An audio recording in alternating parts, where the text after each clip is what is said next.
বিচার হয়নি সাজাও। তবুও কারাগারে কেটে গেছে ৩ দশক। হবিগঞ্জের লাখাই উপজেলার সিংহগ্রামের কনু মিয়া বিনা খরচে কারাগারে বন্দী ছিলেন ৩০ বছর ২ মাস ২০ দিন। অবশেষে ১৫ জুলাই মঙ্গলবার জামিনে মুক্তি হয়ে ফিরলেন পরিবারের কাছে। চোখের জল আর বিস্ময়ের মুহূর্তে মিলল মানবিক এক পরিণতি। ১৯৯৫ সালের ২৫ মে ঘুমের ঘোরে নিজের মা মেজেস্টর বিবিকে কোদাল দিয়ে কুপিয়ে হত্যা করেন মানসিক ভারসাম্যহীন যুবক কনু মিয়া। সঙ্গে সঙ্গে গ্রামবাসীরা তাকে ধরে পুলিশে সোপর্দ করেন। পরদিন আদালতে দায় স্বীকার করলে পাঠানো হয় কারাগারে। এরপরই শুরু হয় কনু মিয়ার অস্থির জীবনের স্থির বন্দিত্ব।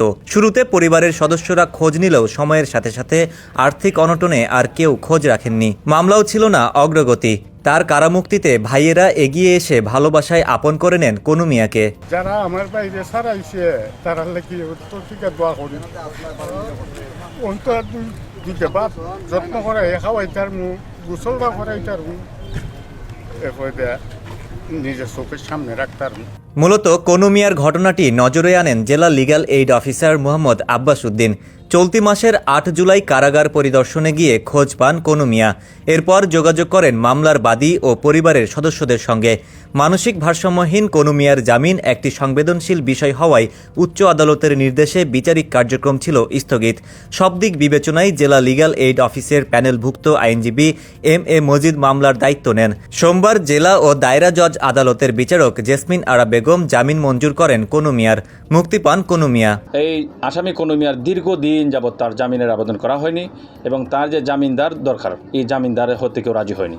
এক লিগে মা মারছে, দ্বিতীয় লিগে ভাইয়েরা এই মামলার বাদী কেউ সাক্ষী, তারা তার জামিনদার হতে আগ্রহী হয়নি। এমত অবস্থায় দীর্ঘদিন যায় নজরে আনা হয় আদালতের। ৩০ বছর ২ মাস ১৯ দিন পরে আজকে আমরা তার জামিন আবেদন করলাম। লার্নেড কোর্ট হবিগঞ্জের দায়রা জজ জেসমিন আরা বেগম উনি জামিন মঞ্জুর করেছেন। কনু মিয়া যিনি বন্দী তার ২ ভাই আমার সাথে যোগাযোগ করে তারা গতকাল আমার অফিসে আসে।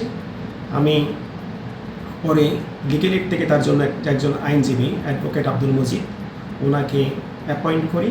কনু মিয়ার জামিন হয়েছে। এখানে উল্লেখ্য যে যেহেতু উনি লুনেটিক তার ২ ভাই তার দায়িত্ব নেওয়ার জন্য সম্মত হয়েছে এবং প্রয়োজনে কোর্টে উপস্থাপনের জন্য সম্মত হয়েছে। শিয়া বাটার ও ভিটামিন ই সমৃদ্ধ লিলি হালাল বিউটি সোপ, তারুণ্যময় উজ্জ্বল ত্বকের জন্য। ৩০ বছরের বন্দি জীবন পেরিয়ে কনু মিয়া ফিরেছেন নতুন জীবনের সম্ভাবনায়। এখন প্রয়োজন তার নিয়মিত চিকিৎসা, সেবা যত্ন আর সামাজিক পুনর্বাসন।